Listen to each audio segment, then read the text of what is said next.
Hello, my name is Hannah, and for my final project, I am going to be talking about suicide. To start, I just want to say that just because a person is feeling sad does not necessarily mean they are depressed or want to commit suicide. Having depression also does not mean someone is going to commit suicide, and suicide is often a planned act. So, to help a friend that you believe may commit suicide, it is important to get help from a trained professional as quickly as possible. In some situations, your loved one may need to spend time in a hospital. Um, so, you want to think of the three C's of suicide prevention, which is connection, collaboration, and choice. Um, the National Institute of Mental Health. Suicide is defined as death caused by self-directed injurious behavior with intent to die as a result of the behavior.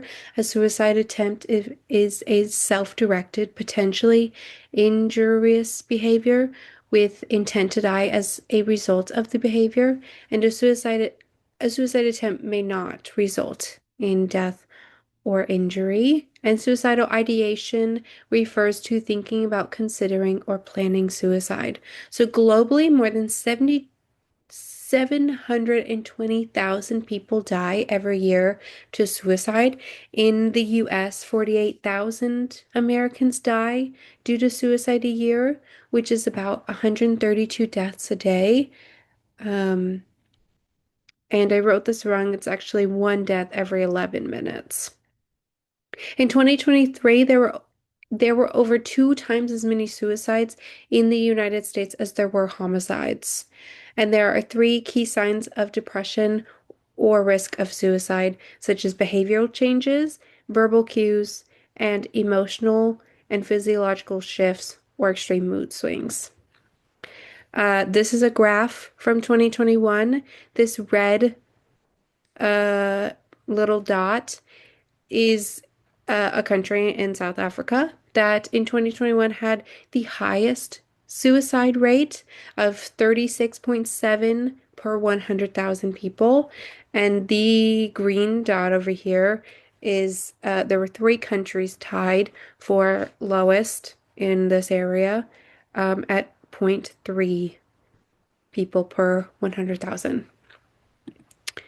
So some basic epidemiology is that suicide is the third leading cause of death among 15 to 29-year-olds. 73% of global suicides occur in low and middle income countries.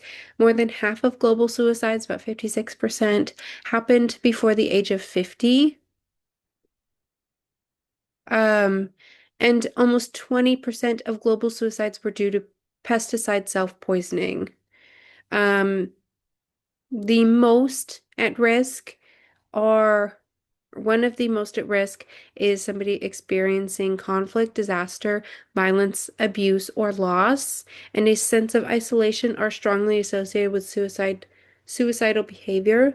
Suicide rates are also high among vulnerable people who experience discrimination, such as refugees, migrants, indigenous people, lesbian, gay, bisexual, transgender, intersex persons, and prisoners.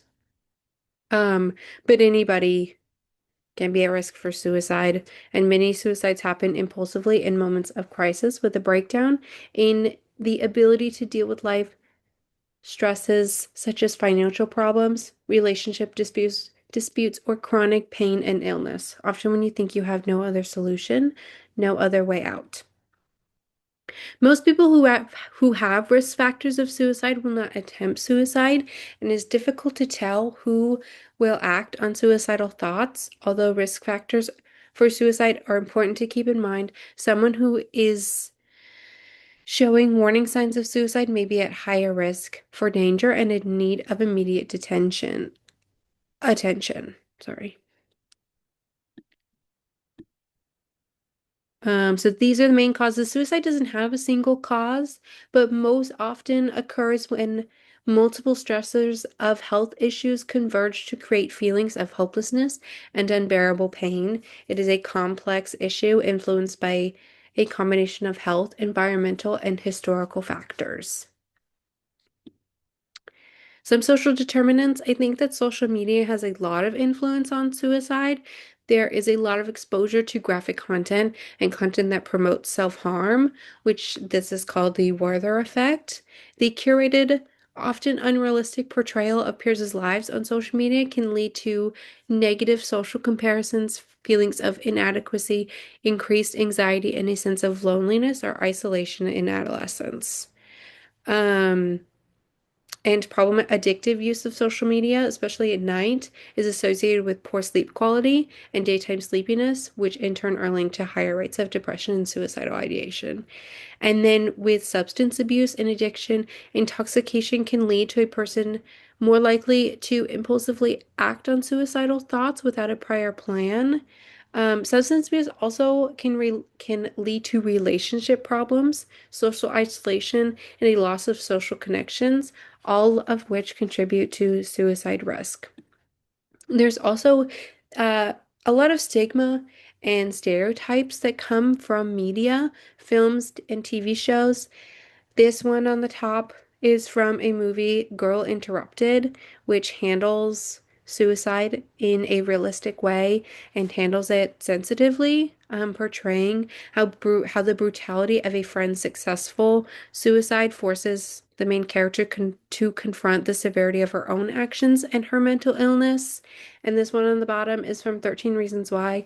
And the NIMH in 2017, the show was associated with a 28.9% increase in suicide rates among US youths, 10 to 17, in the month following the release of the show, because of its graphic depiction of suicide and the promotion of a revenge fantasy narrative.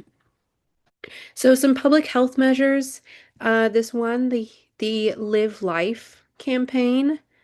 L is limit access to means of suicide. I interact with the media on responsible reporting. F, foster life skills of young people. Early identify, support everyone affected. Um, this ribbon is the ribbon for suicide prevention. And September is National Suicide Awareness Month, and September 10th is World Suicide Prevention Day. And I think that the biggest way to intervene and prevent suicide from happening is to um, improve access to mental health care and promote healthy social connections and to teach in specifically in schools um, about healthy coping mechanisms, such as about drugs or sexual health. And this is the suicide hotline number, which you can call, text, or chat.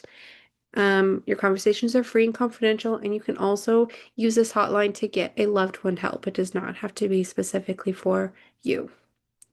And that is it. Thank you.